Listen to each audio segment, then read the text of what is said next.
70,000 people expected to attend the NRA annual convention here in Indianapolis this weekend, and many of those people will be carrying firearms. Good evening, everyone. I'm Mike Bars. Jennifer Sanchez. Indiana law allows anyone from any state with a valid concealed license to do so here in Indiana. But there are exceptions. News 8's Richard Essex live tonight with that explanation. Richard. Well, one of those exceptions are schools, and there are some churches with schools during certain hours when people will not be allowed to carry a firearm. And people from visiting states and countries with a valid license to carry conceal can do here without issue. The one area with restrictions will be on Friday when the president and vice president are in the building.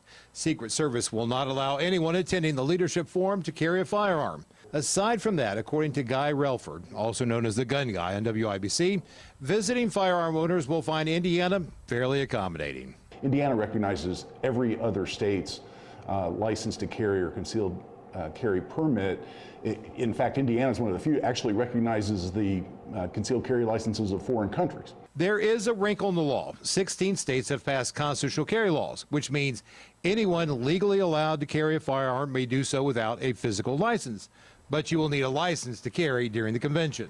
If there's a constitutionally protected right to bear arms, why do I have to go back and repurchase that right from the government when it's a right I already have guaranteed to me by the Constitution? Indiana is also one of the few states that allows alcohol and firearms to commingle. Indiana does not have some of the restrictions that other states have. For instance, there's no law in Indiana that says it's illegal to carry a gun in a place that serves alcohol.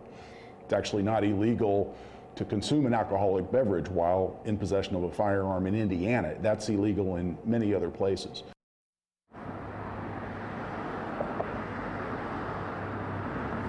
We did ask Relford if Indiana's firearms laws are one of the reasons the NRA likes coming to Indianapolis, and he said he believes that is the case.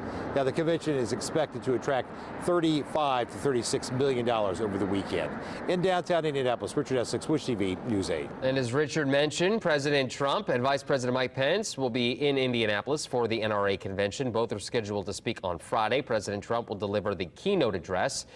This will be President Trump's third time addressing the convention and Pence's second. The event runs Thursday through Sunday.